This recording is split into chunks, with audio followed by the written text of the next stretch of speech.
Comment est-ce qu'on peut montrer que le Saint-Esprit est Dieu? Je vais vous montrer deux manières, avec des versets à la pluie. On peut par exemple utiliser des formulations triadiques qu'on retrouve plusieurs fois dans le Nouveau Testament et je vais vous en donner quelques-unes pour que vous compreniez. Donc regardez, soyez attentifs, 1 Corinthiens 12, regardez ce qui est écrit à partir du verset 4. Il y a diversité de dons mais un même esprit, il y a aussi une diversité de ministères mais un même Seigneur, il y a aussi diversité d'opérations mais c'est le même Dieu qui opère toutes choses en tous. Donc vous voyez la corrélation entre l'Esprit, le Seigneur et Dieu.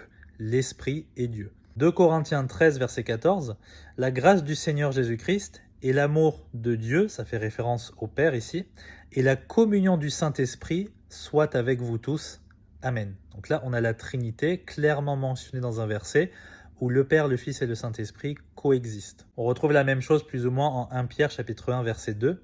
Élus, ça parle des chrétiens, selon la préscience de Dieu le Père, par la sanctification de l'Esprit, à l'obéissance et l'aspersion du sang de Jésus-Christ, la grâce et la paix vous soient multipliées. Enfin, la formule la plus connue, c'est les baptisants au nom du Père, du Fils et du Saint-Esprit. Ici, il est question du fait qu'il y ait trois noms qui soient mentionnés, le Père, le Fils et le Saint-Esprit, mais ces trois-là, on sait qu'ils sont un, qu'ils ont le même nom qui est celui de Jéhovah, ou Je suis. Ces trois-là sont un seul Dieu. Un autre moyen de prouver que le Saint-Esprit est Dieu, c'est par les échanges de mots ou les équations verbales qu'on trouve aussi dans le Nouveau Testament. Soyez attentifs à Actes chapitre 5, ce qui est écrit au verset 3 et 4. Mais Pierre lui dit, Ananias, pourquoi Satan a-t-il rempli ton cœur pour mentir au Saint-Esprit? Regardez ce qui est écrit au verset suivant. Pourquoi as-tu conçu cette chose dans ton cœur? Tu n'as pas menti aux hommes, mais à Dieu. Donc Dieu et le Saint-Esprit, c'est la même chose. Un verset très important, 1 Corinthiens 3, 16. Ne savez-vous pas que vous êtes le temple de Dieu et que le Saint-Esprit habite en vous? Maintenant, regardez ce que dit Paul, 3 chapitres plus loin, verset 19. Ne savez-vous pas que votre corps est le temple de quoi? Du Saint-Esprit. Donc ici, le Saint-Esprit est égal à Dieu. Acte 13, verset 2.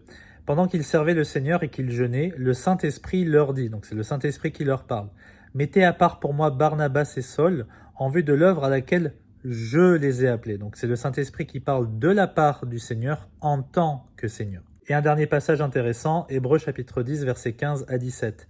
Et le Saint-Esprit nous le témoigne aussi. Donc il dit quelque chose, ce Saint-Esprit. Après avoir dit auparavant, « Voici l'alliance que je traiterai avec eux ces jours-là, dit le Seigneur. » Donc le Saint-Esprit, il est le Seigneur. « Je mettrai mes lois dans leur cœur et je les écrirai dans leurs pensées. » Il ajoute, écoutez bien, « Je ne me souviendrai plus de leurs péchés ni de leurs iniquités. » Donc le Saint-Esprit ne se souviendra plus de leurs iniquités. Le Saint-Esprit est bel et bien Dieu. J'espère que ça vous aura intéressé. Si vous en voulez d'autres de comme ça, j'en ferai. Que Dieu vous bénisse.